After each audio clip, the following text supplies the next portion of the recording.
Ever feel like just keeping up with the internet is a job in itself? Now imagine trying to secure the entire Department of Defense network on that thing. Yeah, that's a... That's what we're diving into today. Their 2020 ICAM strategy that's identity, credential, and access management. It's a beast, like trying to change the tires on a moving car. Okay, I like that visual. Except the car's loaded with national secrets. And the road... Oh, it's paved with hackers, I bet. You got it, yeah. This isn't your average IT project. Even just reading through this document, it's like a cybersecurity time capsule. You really see how much the DoD's whole approach has had to adapt just to keep pace. It's true, and the document actually does a good job. It walks us through that history.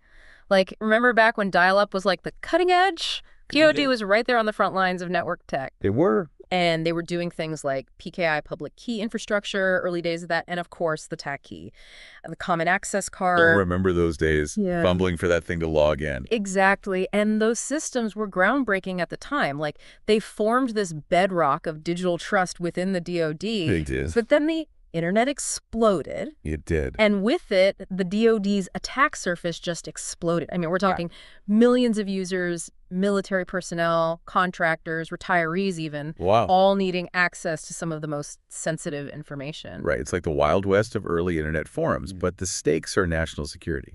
So this is where the ICAM strategy comes in. This is it. Okay. The document, it lays out this roadmap for how the DoD aims to achieve what it calls a secure, trusted environment. Okay, catchy. But what makes this so crucial for them? It's not like they're worried about someone hacking in to send spam. Right. Yeah. What are we talking about here? No, absolutely not. And the document's very clear on this. It highlights three main reasons why this is so crucial. One, the evolving threat landscape. Two, recognizing that information is a strategic asset. Okay.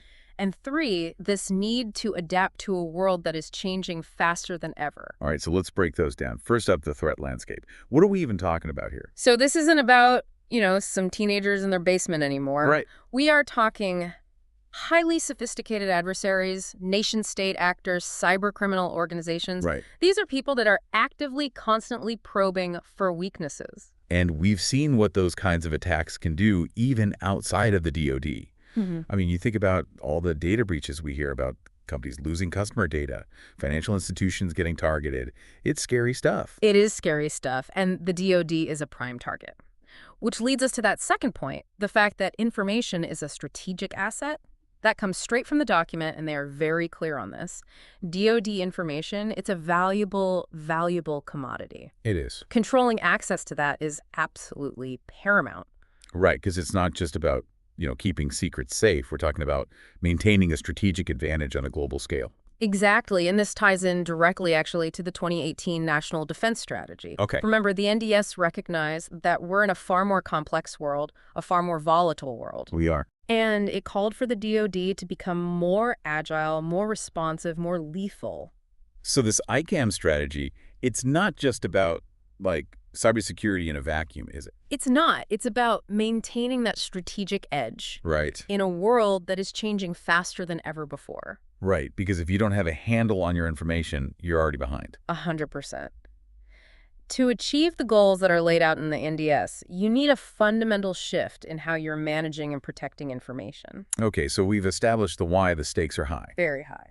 But what does this actually look like in practice? Walter. What's the what of the ICAM strategy? This is where it gets even more interesting, because the document, it doesn't just throw around buzzwords, it really digs into the specifics of what ICAM means for the DoD. This is where it's really interesting. It does. I know that look. Yeah. You're about to drop some knowledge bombs on us. I think it's safe to say we're about to unveil the blueprints of their digital defenses.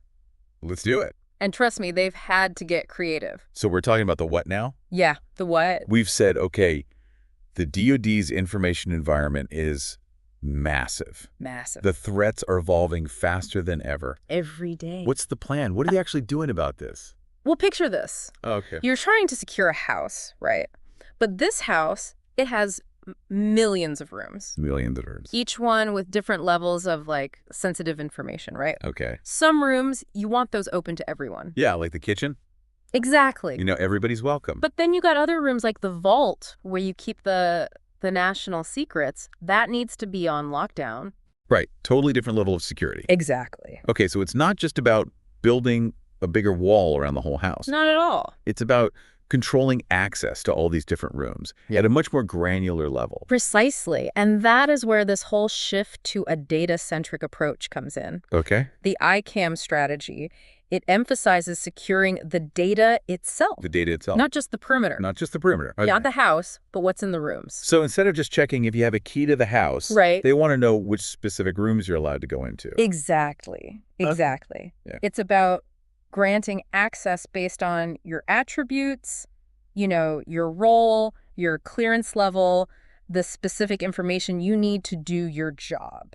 So that even if somebody manages to get through one part of the system, the damage is limited. Okay, it's like those old spy movies, They have to go through like 15 different locked doors to get to the secret weapon plans. Yeah, exactly. Each layer of security, makes it that much harder to break in. Exactly. And that leads us to one of the key objectives that's laid out in this document, which is improving authentication. Okay. So it's not enough to just have a username and password anymore. We all know how well those work, right? Tuckles, password 123. Exactly right. So the document talks about things like implementing stronger passwords, multi-factor authentication, more secure ways of even managing digital credentials. Okay. They even touch on things like biometrics and behavioral analysis as potential factors for authenticating. So they're pulling out all the stops. They are. To make sure that the person logging in is actually who they say they are. That's the goal. No more borrowing your buddy's CAC card to get coffee at the Pentagon, huh? Ideally not, no. Okay. And this all ties into the idea of zero trust, which is a big part of the ICAM strategy. Zero trust. Which basically means you're assuming that no user or device can be trusted by default. Yeah. Even if they're already inside the network. So even if you manage to get past the first couple layers of security, you're still being watched. You are constantly being monitored, constantly being verified. Okay, that's a little intense, but I can see why they would need to do that in this environment. Absolutely. And this level of scrutiny, it requires a really robust system for monitoring, for analyzing activity. Of course. And that's another key area that the document really focuses on. So we're talking about things like intrusion detection systems, SIEM tools, all those. All of that and more. All the good stuff. The goal is to have this kind of centralized view of everything that's happening across the entire DoD network so that they can detect and then respond to any suspicious activity in real time. So it's like having a security camera in every single one of those millions of rooms we talked about. Essentially, yeah. Plus someone who's actually watching all those feeds. Yes. To make sure no one's pocketing the silverware. A very sophisticated security system indeed. Indeed. And of course, somebody has to manage all of that. Right, because it's one thing to have these great ideas, these technologies. Right. But if there's no one, actually steering the ship, it's not going to work. Exactly, exactly. And that's where the critical aspect of governance comes in. Governance, okay. The ICAM strategy is very clear about the importance of establishing clear lines of responsibility, developing comprehensive policies, standards, making sure that everybody's on the same page. Right, everybody's singing from the same hymnal. Exactly. When it comes to cybersecurity. 100%. Okay. And that requires, ongoing training, education, awareness-building initiatives. Right. It's not enough to just have the best technology in the world. Nope. You need to have people who know how to use it and why they're using it. Precisely. The human element is always going to be, in any system, the weakest link. The weakest link, yeah. So investing in workforce development is absolutely crucial. Okay, so we've got this data-centric approach. We need stronger authentication. We need robust monitoring. And we need very strong governance. All critical pieces. Sounds like the DoD has their work cut out for them. They do. Putting all this into practice is no small feat, let me tell you. And I'm sure there are challenges involved. Oh, you know it. And the DoD, they tend to be pretty good at acknowledging those. They are, and they do. So let's not keep those secret. Tell me about the challenges. What are some of the roadblocks they're going to have to get over to make all this happen? This is where it gets really interesting, actually. So spill the beans. What kind of roadblocks are we talking about? Well, imagine this. You're trying to, renovate a centuries-old castle. Okay. But you want to give it, all the modern amenities. Right. Wi-Fi, smart appliances. Exactly. But you're also dealing with plumbing that's ancient, wiring that, predates electricity. Right. And walls that are thicker than a tank. Okay, I'm sensing a metaphor here. The DoD's IT infrastructure is a lot like that old castle. Is it? They've got legacy systems piled on top of legacy systems, Oh, I bet. many of which were designed before cybersecurity was even a thing. Before it was even a thought in anyone's mind. Right. So they're trying to build this, state-of-the-art security system. Right. But on top of this foundation, that's, A little outdated. to Yeah. put it mildly, yeah. And it's not just about the old tech either. It's about making all these different systems. They got to talk to each other. Right, like seamlessly. Seamlessly and securely. Yeah, that's the hard part. It's a huge challenge. I mean, imagine it's like trying to, you've got a carrier pigeon and you're trying to get it to deliver a message to a smartphone. Right. Good luck with that one. Right. Not exactly seamless communication. And then on top of all that, you've got the whole cloud migration that's happening. Oh, right, because everything's moving to the cloud, Everything's moving to the cloud, including the DoD. especially the DoD, which again brings a whole other set of security challenges. Right, it's like we were talking about that old castle. Right. What if you try to pick up that castle and drop it into a brand new skyscraper? Exactly. All the fancy new security features. But But you still got to get everything moved in. you got to move all your stuff in Yeah. and make sure nothing gets lost, nothing gets stolen on the way. Exactly. And speaking of things getting lost, can't forget about the human element in all of this. Oh, right, because I was just thinking, even with the best security system in the world, right.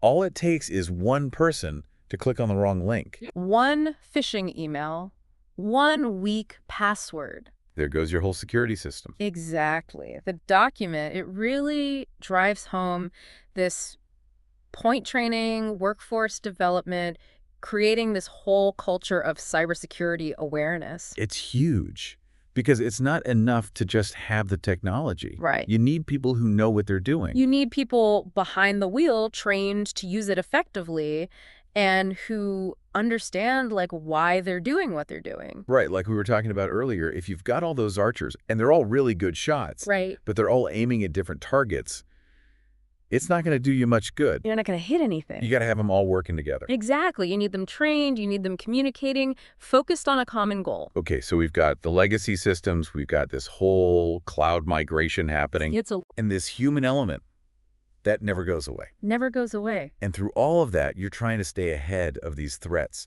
that are constantly changing. Every single day. That's a pretty big task, even for something like the Department of Defense. It is. It's a huge undertaking, but I think what really struck me about this document, honestly, is their honesty. They don't try to sugarcoat it. They admit it's hard. They admit it's hard, and they acknowledge straight up that there's no easy solution. Right. It's not about finding the one perfect answer and then you're done. No.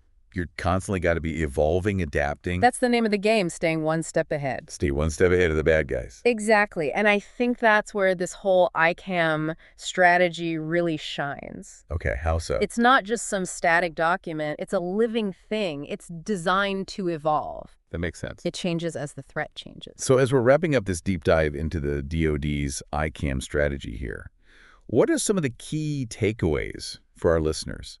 Even if they're not, cybersecurity experts, they're not working at the Pentagon, what should they be thinking about after listening to this? Well, I think the biggest takeaway here is that the challenges the DoD is facing, they're not unique to the military. They're not. This whole evolving threat landscape, relying on old systems, this balance between security and actually being able to, get your work done. Right, because if it's too secure, then nobody can access anything and nothing gets done. Exactly. And these are issues that every organization is dealing with. Right, businesses, individuals. Everybody. It's not just a DoD problem. So what they're doing, it actually offers some really valuable insights for anyone who cares about cybersecurity, honestly. It's like that old saying, those who cannot remember the past are condemned to repeat it. 100%. By understanding the history of this, what are the challenges? What are some organizations like the DoD doing to try to mitigate these things? Right. It helps everybody be more prepared Exactly. for what's coming next. For this constantly evolving landscape that we're all trying to navigate. So as we kind of log off from this deep dive into the DoD's ICAM strategy, Right. we're left with a sense of, okay, there are challenges, but there are also opportunities. Big opportunity. It's a complex world out there. Every day it gets more complex. But if you understand what's at stake, if we can all learn from each other and kind of, be ready to adapt as things change, Stay agile. then we all have a better chance of, having a secure digital future for everybody. I think that's a great way to put it. And on that note, I would Yeah. just encourage our listeners to stay curious about these things, Don't just check out of it. Right. Ask questions, have these conversations with people. Because at the end of the day, cybersecurity, it's not just about technology. It's not. It's bigger than that. It's about people, it's about processes, and it's the shared responsibility that we all have We're all in this together. to protect our information, our digital way of life, really. Our future, basically. Our future.